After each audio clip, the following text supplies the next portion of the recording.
So you're in the Joe Grand opening warm-up act, or GoPro, or get the fuck out, which they wouldn't say in the marketing promotions for this. This is a fairly short talk, but Todd and I have basically been working on messing around with these cool, awesome cameras. So for 20 minutes. In 20 minutes. Which we actually just, for 20 minutes before the talk, worked on. Our entire research project is 40 minutes long, including this talk. Right. So our agenda, the intro that, which we will cover. Entourage, motherfuckers, do you speak it? Wow, only a 20-minute talk, and he just lost 3 of it. That's too bad.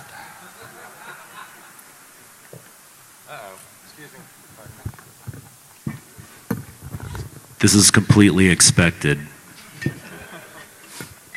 You should have showed up prepared for this. Why are we here? Shit. Why are we here? Yeah, why are we here? We are here. Yeah. We figure that they have Spot the Fed, we have Shot the Noob.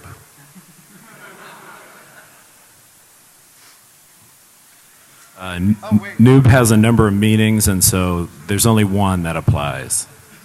So we also need somebody from the audience who's a new person. You, sir. Preferably a female. Oh, See, well, close once again, close enough. It's all right. he's midway through the change. Come on up. I'll take 2. Oh, okay. Guys try to act like they're going to make you drink, but they won't give you 2. I mean, I don't know. I guess ticket prices are going to be a little higher next year, y'all. Okay. Oh, see, now you have 4 minutes left. All right. That's all right, because we didn't really have the material. Shut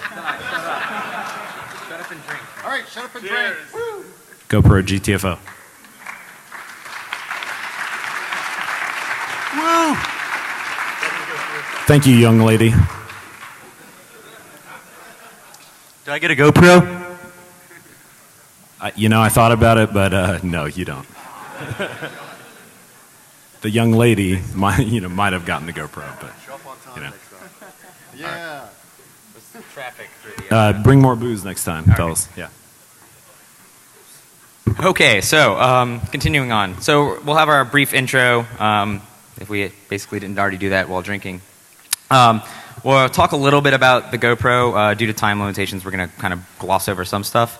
We're going to cite previous research because we're not the first ones to mess with this, but we want to give credit where credit is due.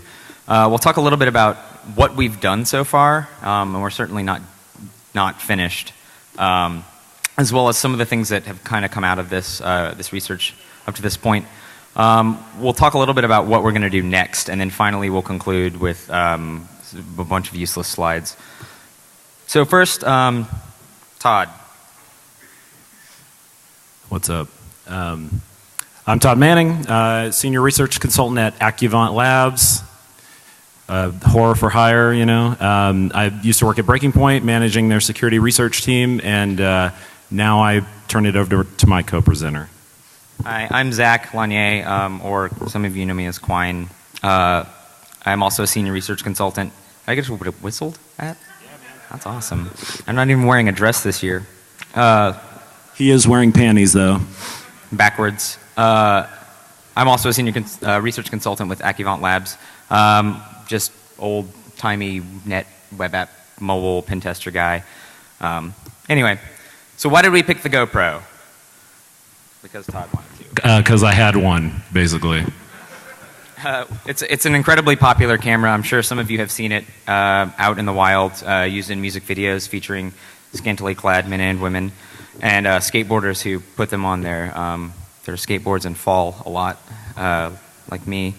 It's Wi-Fi enabled, which was attractive because it's got all these cool features on it that you can use your phone to control the camera. One of the more interesting facts is there's this a company called Amberella. It makes these eponymously named SoCs that are used not only in the GoPro but also in commercial security installations, which we found to be intriguing. So that's another future research thing. We focus mainly on the GoPro Hero 3 Black Edition, which is what we've got up here. So a lot of the details that'll be in here will apply, but some of the hardware is a little bit different, as we'll kind of see a little bit later. And plus, it's really extreme. I can't say that with much more emphasis, but I can. It's fucking extreme. Mountain Dew. So anyway, so an overview of the GoPro. It features an Ambarella, mistyped, A770 camera SoC. So they basically just stamp this SoC with like an ARM V6 core, with all of like all the other usual things you'd expect: JTAG, UART, blah blah blah blah blah blah. And their IOs for their light sensors and accelerometer, whatever. And then they put this stupid LCD on it, and then they put on this Atheros wireless controller, which has Bluetooth, but they don't use it. I don't know why. And there's a bunch of other stuff that's really not relevant to security or hacking this thing, but in any case, it has a lot of stuff that's not used, all packed into this tiny little form factor. Okay, I'll do this one. I figured it was my turn to talk. Okay, so one interesting thing, the first thing that we kind of found when we busted this camera open, it runs 2 operating systems, not just one. So 2 for the price of one. One is the Itron embedded operating system. It's kind of like this open source sort of real-time operating system standard, really. So the version that runs on here is kind of one implementation to the standard, developed by a Japanese academic in the 90s, I guess. So it's primarily responsible for the operation of the camera, so capturing images, doing encoding a video, that kind of thing. And then it also runs Linux kernel version 2.6.38. So the way the real-time OS works, if you guys know about that, typically there's like, a bunch of threads that are all doing different things. One thread is dedicated to running Linux, and so basically the Linux operating system is on there to run some of the sort of higher order functions that deal with remote control of the camera via mobile application, that kind of thing. And so, yeah, 2 operating systems. There's a private network that runs in between the 2. The networking address is given here, 10.9.9/24. The real-time operating system side runs one web server that kind of handles certain requests. Actually, looks like it serves up some of the like preview mode files, and then the Linux side runs the version of the open source Cherokee web server that handles actually taking requests from the mobile remote control applications and then passes commands from that on to the real-time operating system via a mechanism we'll describe shortly.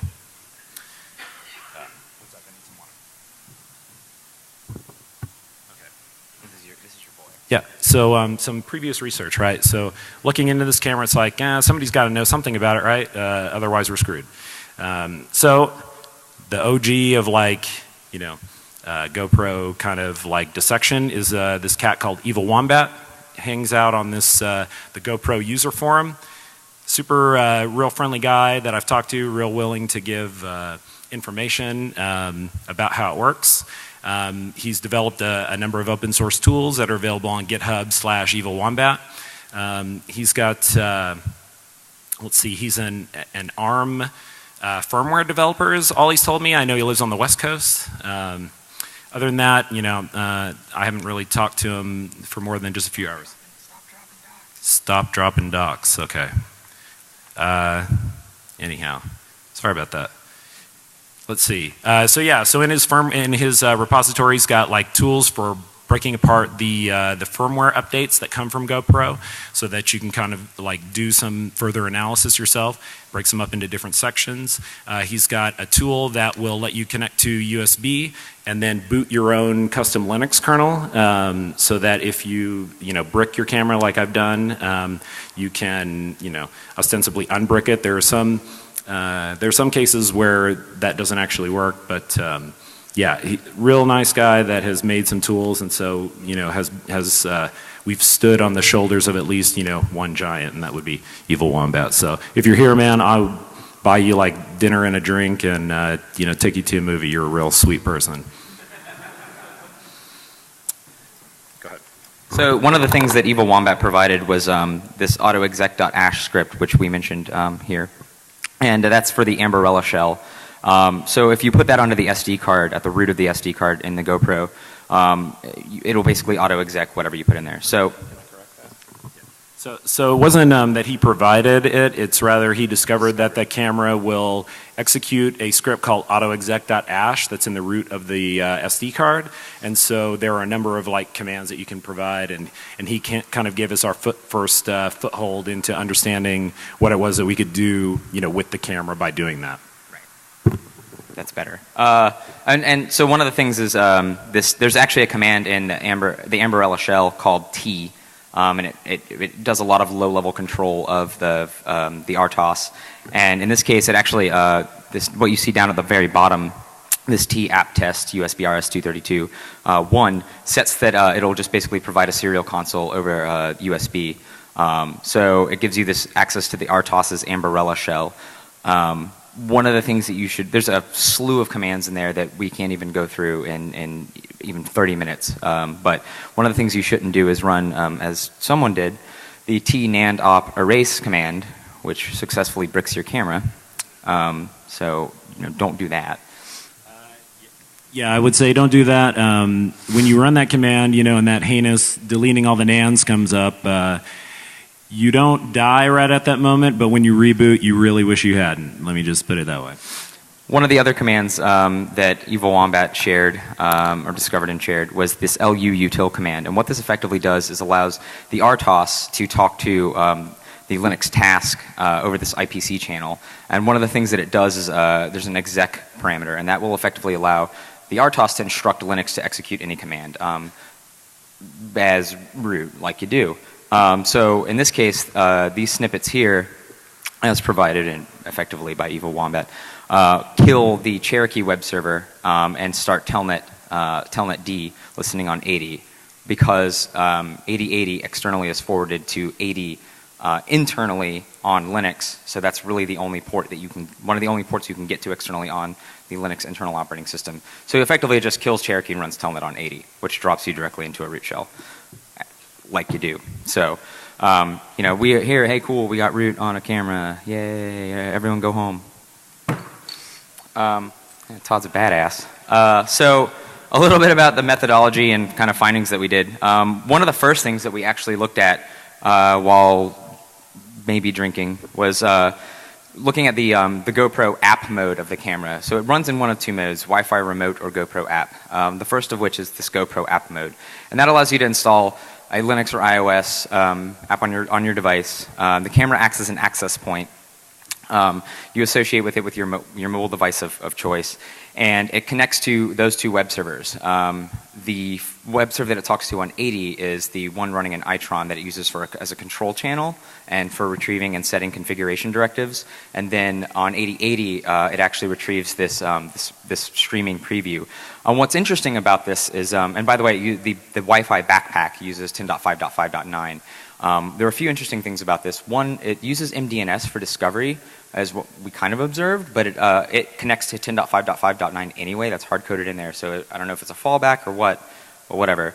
The other thing is that it uses MPEG-TS for streaming of the preview video, but what it does is it continually retrieves this playlist, like an MUA file or whatever. And in that file, each time are 8.3 second video files that it retrieves, so it's not really streaming the data directly so much as just retrieving these 0.3 second files, playing one, retrieving the next one, playing that, retrieving the next one, playing that, retrieving the playlist again, and then retrieving a new set of files, and this just kind of rotates through. You can actually just point QuickTime or VLC or whatever insecure media player you like at the MUA file and effectively just stream the preview video from the camera, kind of turning it into a surveillance device if you so actually were able to authenticate and associate with it. We'd ask that the NSA not avail themselves of that offensive technology, please. Right. So the other mode that's notable is the Wi-Fi remote mode, and this one we actually find to be a little more interesting, which we can discuss in the hallway track. In this case, the Wi-Fi remote, which I don't know if we have with us, it's the smaller device, a little keychain device. In this case, the camera acts as a mobile station or client and associates to the AP, which is the remote. When you first pair them, it just scans for an ESS ID of hero-rc-XXXXXX, where those are the last 3 octets of a given remote. Once it's paired, it'll record that information and prefer that, but you can always pair it to a new remote. So you can draw your own conclusions as to what attacks might be possible there. It's also totally open. There's no security whatsoever, so you can just associate with a remote if you see one. We're still sort of exploring what the implications are about attacking the remotes, but anyway. Network attack surface. The Cherokee web server runs as root, even though it listens on an unprivileged port on the Linux side of things. We noticed that there are absolutely no additional mitigations. The compiler options and the linker options are available like on the file system of the camera, so you can totally have fun there. The executable base itself is not randomized, so reliability of a payload's not really difficult if you find a bug, which some people might have. So we're like at 5 minutes. So Itron side. Okay, so like we said, 2 web servers on the real-time OS side, on the Itron side. There are these URLs that the remotes connect to engage different behavior of the camera itself. Some are configuration type commands that will reconfigure capture settings for the camera that will start recording, stop recording, that kind of thing. Basically, once you connect to the Wi-Fi access point, you can just hit these in a browser and kind of reconfigure the camera willy-nilly. We're working on a Ruby-based library that basically acts as the control. Let's see, and then it passes the passphrase in, and I haven't found the code path that cares about that, and I'm not sure why that happens, but it seems kind of silly. I mean, I guess it's, the key is protected by WPA, so whatever, but yeah, it seems kind of strange. And basically once if you were to find a bug, in either the real-time OS or the Linux side, I guess from the real-time OS side, you're done. If you find like a Cherokee bug, for instance, then you've got some work to do there to bridge the gap over to the real-time OS side. So, in terms of local attack surface, again, everything runs as root, so there is no privilege separation. Everything except for the actual, all the libraries are loaded at randomized addresses. The web server itself, so Cherokee and the Cherokee worker load their images at hex 8000. There's actually a couple of sections that get mapped there. 8000 and then like hex 8300. Let's see, it runs BusyBox, so there's there are some useful, BusyBox utilities there, but there's no, build tools or no netcat. Sometimes you see that on like random BusyBox devices. I feel like you want to break in there, my friend. So basically, it's just in the ASLR is enabled system-wide, but the pretty much every executable base is mapped at a static address, or always mapped at static addresses. So it's not terribly difficult to get like reliable code exec. I feel like I had already said that actually, but maybe not. So there are a number of like interesting, quote unquote, services that are running. A couple of them listening on TCP ports 7878 and 7877. They handle JSON. Well, one of them handles JSON formatted messages from the Itron side, which I thought was kind of strange. Basically it's their mechanism of communicating across like these 2 operating systems. So they share the same memory, and they're kind of using like this queue-based message passing thing. And hey, it's a great time to talk about that. So we're like we have like 2 minutes left, so we'll probably breeze through all this. Whatever, running IPCS-P, we see that there are these message queues that are there, and they point to this AMBA MQ handler, which is the Amberella message queue handler, which is for receiving and sending messages from Linux to Itron. Worth exploring. There on the Amberella or the Itron side, in AMP shell, you can run IPC prog. I know it's probably hard to read, but it just spits out like 1,000 bajillion lines of all these different IPC programs that are registered. So it's kind of like Sun RPC-ish. There's like a program ID that maps to a specific program that's actually listening in this IPC channel. And that's basically all we're going to talk about for there because we're running out of time. Future research, remote monitoring, legitimate monitoring using like bespoke or third-party clients, using the camera to spy. That sounds really cool. Next thing would be to dump firmware from the Wi-Fi remote, as well as deal with this fancy little GoPro 30-pin bus interface, which is remarkably similar to the Apple iPod 30-pin connector, and it uses things for like LCD and a bunch of other stuff. Backdoors, persistence, blah, blah, blah. So with that, we're going to be releasing code eventually, maybe like, I don't know, tomorrow when we're sober, at github.com/quine/GoPro GTFO. So watch that space over the next couple months. We'll have some stuff up there. And finally, if you want to reach us, T Manning on Twitter, Quine on Twitter, or email us. And then these are really cool people down at the bottom. And if you aren't on that, and you should be, we're really sorry. We're out of time, so we'll take questions in the hallway track, I guess.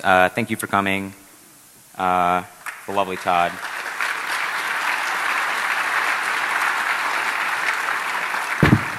Completely expected. You should have showed up prepared for this. Why are we here? Shit. Why are we here? Yeah, why are we here? We are here. Yeah. We figure that they have spot the Fed, we have shot the noob.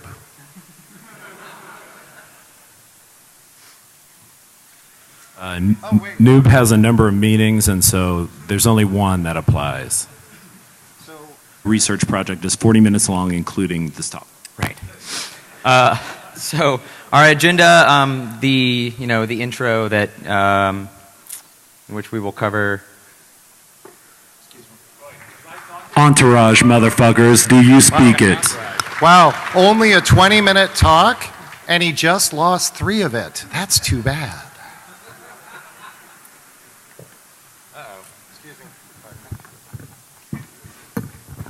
This is complete. So you're in the Joe Grand opening warm-up act, or GoPro, or get the fuck out, which they wouldn't say in the marketing promotions for this. This is a fairly short talk, but Todd and I have basically been working on messing around with these cool, awesome cameras. So For 20 minutes. In 20 minutes, which we actually just for 20 minutes before the talk worked Our on. entire. We also need somebody from the audience who's a new person. You, sir. Preferably a female. Oh, See, once again, Close enough. That's all right. he's midway through the change. Come on up. I'll take 2. Oh, okay. You know, guys try to act like they're going to make you drink, but they won't give you 2. You know, I mean, I don't know. I guess ticket prices are going to be a little higher next year, y'all. Okay. Oh, see, now you have 4 minutes left. That's all right because we didn't really have the material. Shut up and drink. All right, shut up and drink. Woo. GoPro GTFO. Woo. Thank you, young lady. Do I get a GoPro? I thought about it, but no, you don't. The young lady might have gotten the GoPro, but.